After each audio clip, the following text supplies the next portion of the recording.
Hi. So today I am super excited to be talking on a topic that I think has been very important for me in my own journey. And it's all about our sexual conditioning and the habits, the patterns, the beliefs that keep us small, that hold us back from our full pleasure. So I'm here with Arja Hendrikx, who is a fantastic teacher. You might have seen her before in Live Tantra. And your big topic is tantric sexuality, right? Yeah. Yeah, I'm fast. I mean, Tantra yoga meditation transformed my whole personal development journey. But as soon as I dove into tantric sexuality, it's like this was the missing piece of the puzzle and transformed me so much that I'm specializing myself just in tantric sexuality. So Oh, yeah. that's so great.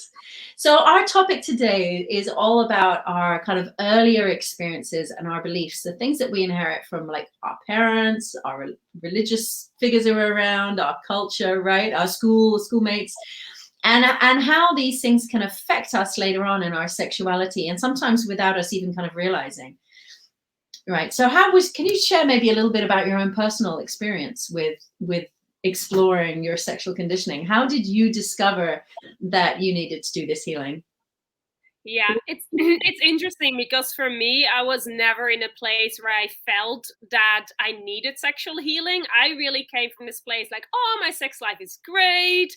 I was talking with my friends very openly about it. I was always very like exploring and trying new things.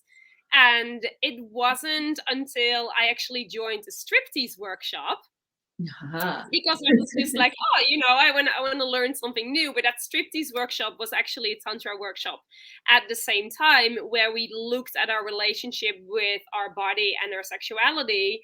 And in that workshop, I realized how much I actually was holding myself back, how much I was insecure, especially about different body parts. I realized that actually I thought I was so free in my mind, but that I was performing a lot when it comes to sexuality, that there was a lot of fear around being a slut or being, like too sexually out there, that I always held myself really small, like talking a lot about it. But it wasn't something for me that I was like, oh, I need sexual healing. I think sex is great. But then in that first workshop, I realized actually there's I'm holding myself back in ways that I didn't even realize. Insecurities came up, shame came up, blockages came up, and I was like, sex is more like a mental turn on rather than something that feels deeply pleasurable in my body. Like I thought it was I thought every woman gets sore and has pain after a few minutes of penetration. I thought it was normal that I didn't really orgasm. I thought it was normal that my yoni was numb. So I Yeah. just, I had no idea. And only Sadly, it is kind of normal. I mean, that's the problem, isn't it? That like, sadly, we've become normalized and accustomed to a very mediocre amount of sex, especially for the female body, that really doesn't honor true female pleasure, being embodied. It's all about fantasy, like you say, in the head, or acting and performing, both for men and women. Or faking orgasms rather than really finding our true pleasure. And so it's quite, I think that's why we don't question it all the time, because it's kind of normal. It's not the greatest yeah. potential. And I think also not knowing like what, like now I look back and the amount of sensations and pleasure and depth I can feel in my own body is just, I didn't even know that was possible. And Yeah. so sex turned into a whole different dimension. It was like, oh, I can really feel things in my body. But that only came clear when I started to look into what is actually my relationship with sexuality. How much do I know? How much am I holding myself back? And Mhm. that, I think, is like the groundwork for being able to have deep beautiful experiences when it comes to sex, to really look, hey, like, how do I feel, think, and act sexually, and is that Mhm. in alignment with seeing this as something that's really beautiful and sacred, or is it more polluted by religions and people in power that have always told us that sex is something we should hide or feel ashamed about? And this is why I think this work is so important. And a lot of people I know, like I work with, they say, like, no, I don't have sexual shame. And I'm like, even, after years working with sexuality, I still discover sexual shame inside of me in certain aspects. Like everyone has sexual shame. And this is And I the think, trouble, right? It's so unconscious a lot of the time.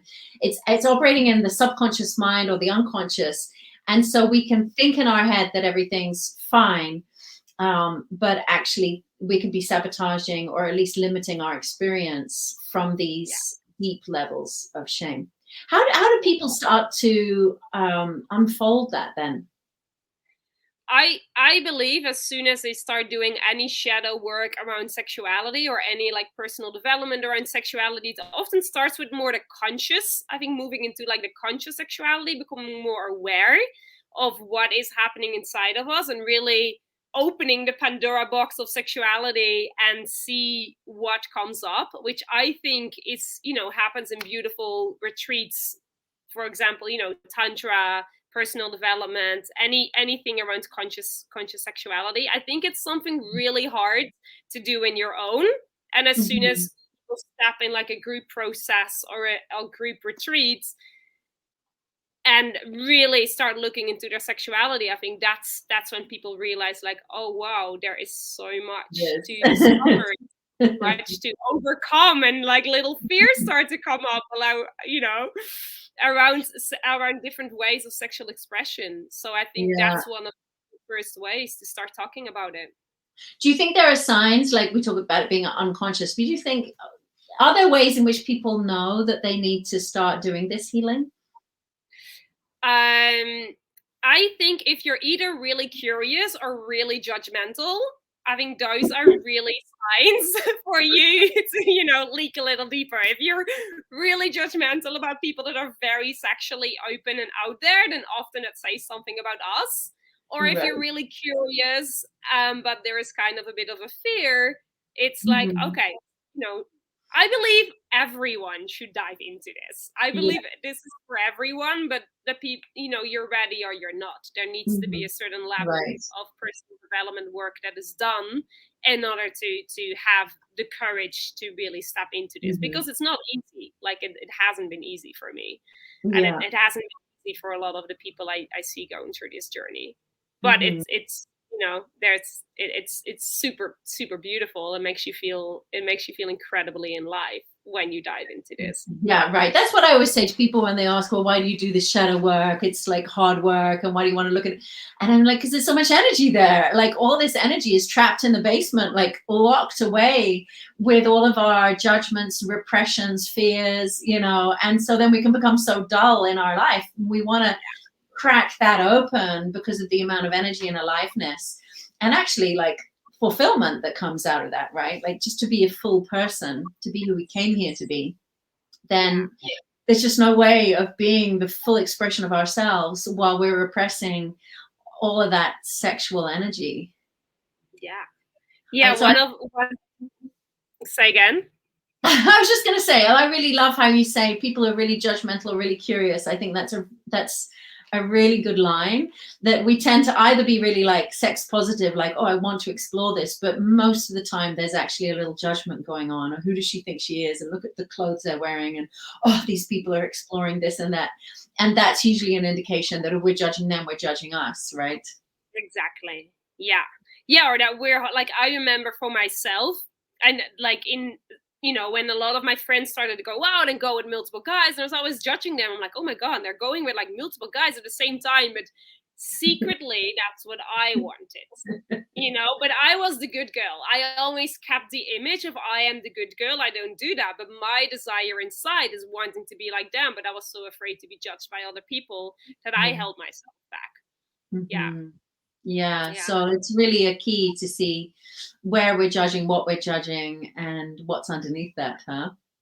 100%. Yeah, 100%. So in the Tantric Healing Symposium that we have coming up here, you won't be working in a live group, but you'll be working live online. So tell us just a little bit about that. Will you actually be offering some solution to this? I will help you to start identifying how your relationship is with sexuality, give you some clues, and to discover like, hey, where am I on the spectrum of like sexual health and like a harmonious relationship with sexuality, because I really feel that's the key. If you want to have beautiful, deep, amazing, mind-blowing tantric lovemaking experiences, from like the very pleasurable ones to the really like deep connecting spiritual ones, is you need to understand where am I on the spectrum in my relationship with sexuality. So that's something that we're really going to dive into. Great. Also, I will be holding a mirror for you to discover like where am I, because we have so many blind spots for ourselves, and the only way I discovered my own relationship with sexuality, which I thought was so great, only when my teachers gave me different perspectives, that I noticed, oh my God, I'm so judgmental about this. And then I realized, if I'm judgmental about this, it means that I'm not as open as I thought when it comes to sexuality.